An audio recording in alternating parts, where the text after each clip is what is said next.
చెప్పండి, ఎలాంటి దిశానిర్దేశం చేశారు? పార్లమెంట్ ఎన్నికల్లో బీఆర్ఎస్ గెలుపు ఆవశ్యకత పైన కావచ్చు, దాంతోపాటుగా మన హక్కులను కాపాడుకోవడానికి సంబంధించి కూడా. ఇలా 100% కాంగ్రెస్ పార్టీ ప్రభుత్వం 4 నెలల్లో ఫెయిల్ అయిందనేదిగా తేలిపోయింది ప్రజల వద్ద. ఎందుకంటే కేసీఆర్ గారి పొలంబాట కార్యక్రమంలో కావచ్చు, అదేవిధంగా తదనంతరం సిరిసిల్లకు పోయిన సందర్భంలో కావచ్చు, అదేవిధంగా ఇవాళ పెద్ద ఎత్తున రైతు కళాల్లో ధాన్యం కొనుగోలు విషయంలో కావచ్చు, ఇలా కాంగ్రెస్ ప్రభుత్వం ఫెయిల్ అయింది.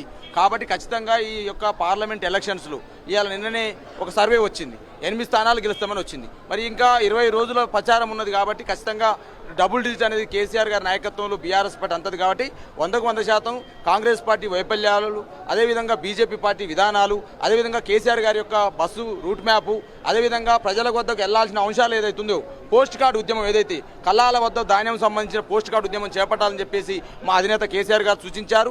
అదేవిధంగా దాంతో పాటుగా ఏదైతే నీళ్లు ఇవాళ వాటర్ సమస్య ప్రధానంగా ఉంది, మహిళలు ఇబ్బంది పడతారు కాబట్టి వాటర్ సమస్య మీద ఉద్యమం చేయమని చెప్పేసి ఇవాళ పెద్ద ఎత్తున మాకు అధినేత కేసీఆర్ గారు సూచించడం జరిగింది. అదేవిధంగా అభ్యర్థుల విషయాలకు సంబంధించి అనేక సూచనలు ఇవాళ మన ఎలక్షన్ ప్రచారం నోటిఫికేషన్ నుంచి మొదలు పెడితే అది నామినేషన్ వరకు, నామినేషన్ నుంచి ప్రచార కార్యక్రమం వరకు మొత్తం సరళి అంతా కూడా అభ్యర్థులందరికీ దిశానిర్దేశం అధినేత గారు చేయడం జరిగింది. 100% కాంగ్రెస్ పార్టీ ఫెయిల్ అయింది, రేవంత్ రెడ్డి గారు ఫెయిల్ అయ్యారు. కాబట్టి ఈ యొక్క ఫెయిల్యూర్సే రేపు బీఆర్ఎస్ పార్టీకి అస్త్రాలుగా మారాల్సిన అవసరం ఉంది. కాబట్టి ప్రజల వద్దకు వెళ్ళండి అని చెప్పేసి రైతు కళాల వద్ద ధర్నాలు కూడా చేయమని చెప్పారు, పోస్ట్ కార్డులు వేయించమని చెప్పినారు, అదేవిధంగా బోనస్ ఇవ్వమని అడగమని చెప్పినారు. కాబట్టి ఇవాళ ప్రజలలో ఉన్నటువంటి ఏదైతే అసంతృప్తి ఉందో ఆ అసంతృప్తిని ఇవాళ ప్రజల ముందు మనం చర్చిస్తే ఇవాళ ప్రజల వద్దకు వెళ్తామని చెప్పేసి కూడా పెద్ద ఎత్తున సోషల్ మీడియాలో కూడా పెద్ద ఎత్తున ప్రచారం చేయని చెప్పేసి ఇవాళ మా అధినేత కేసీఆర్ గారు చెప్పడం జరిగింది.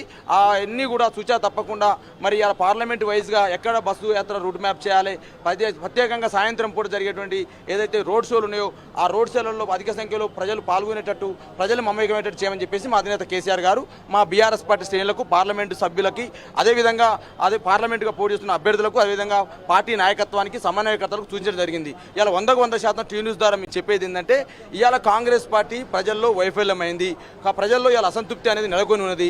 అసంతృప్తి ఏంటంటే ఇలా పెద్ద ఎత్తున మహిళలు తులం బంగారం కోసం ఇవాళ విఫలమై ఉన్నారు. అదేవిధంగా ఇవాళ బోనస్ సంబంధించి ఎదురు చూస్తూ ఉన్నారు.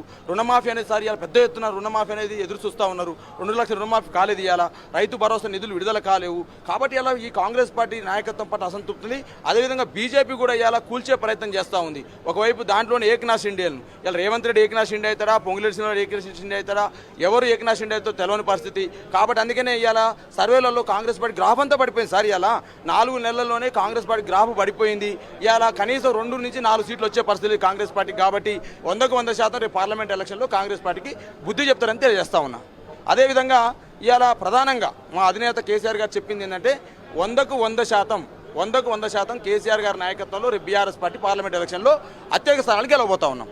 ఇది ఖచ్చితంగా బీఆర్ఎస్ పార్టీ పార్లమెంట్ ఎన్నికల్లో అత్యధిక స్థానాలు గెలవబోతుందని కూడా చెప్తా ఉన్నారు. ఇప్పటికే కొద్దిసేపటి క్రితమే సమావేశం ముగిసినటువంటి పరిస్థితి కూడా మనం చూస్తూ ఉన్నాము. ప్రధానంగా బస్సు యాత్రకు సంబంధించి కావచ్చు, దాంతోపాటుగా పార్లమెంట్ ఎన్నికల్లో బీఆర్ఎస్ పార్టీ ఎలాంటి వ్యూహంతో ముందుకు వెళ్ళాలనే అంశానికి సంబంధించి కూడా అటు పార్టీ క్యాడర్కి బీఆర్ఎస్ పార్టీ అధినేత కేసీఆర్ దిశానిర్దేశం చేసినటువంటి పరిస్థితి కూడా మనం చూస్తూ ఉన్నాము.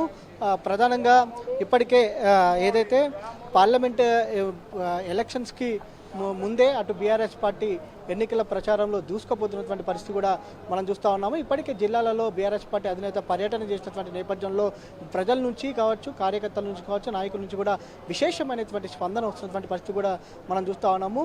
పార్లమెంట్లో అటు తెలంగాణకు సంబంధించినటువంటి హక్కులు సాధించుకోవాలంటే అది కేవలం బీఆర్ఎస్ పార్టీతోనే సాధ్యమవుతుందని కూడా చెప్తా ఉన్నారు. నదీ జలాల అంశాలు కావచ్చు, ఇలా అనేక హక్కులకు సంబంధించి కూడా బీఆర్ఎస్ పార్టీ గెలుపు తప్పక ఆవశ్యకత అని కూడా చెప్తా ఉన్నారు. ప్రధానంగా ఇప్పటికే మనం చూస్తూ ఉన్నాము, గత 3 నెలల నుంచి కావచ్చు అటు తెలంగాణ రాష్ట్రంలో ఎలాంటి పరిస్థితులు నెలకొన్నటువంటి పరిస్థితి కూడా మనం చూస్తూ ఉన్నాం. ప్రధానంగా రైతుల సమస్యలు కావచ్చు, దాంతోపాటుగా ఇతర సమస్యలు అనేకం, తాగునీటి కష్టాలు కావచ్చు, సాగునీటి కష్టాలకు సంబంధించి కావచ్చు, ఏదైతే ఇలా అన్ని రంగాల్లో కావచ్చు, అన్ని వర్గాల్లో కూడా కొంత ఏదైతే ప్రజల నుంచి అసంతృప్తి వెల్లడవుతున్నటువంటి పరిస్థితి కూడా మనం చూస్తూ ఉన్నాము. ఇలాంటి పరిస్థితుల్లో కూడా ఖచ్చితంగా బీఆర్ఎస్ పార్టీ గెలిపే అటు ఏదైతే తెలంగాణ రాష్ట్రానికి శ్రీరామ రక్ష అని కూడా ప్రజలు వారి అభిప్రాయం తెలుపుతున్నటువంటి పరిస్థితి కూడా మనం చూస్తూ ఉన్నాము. Over to studio.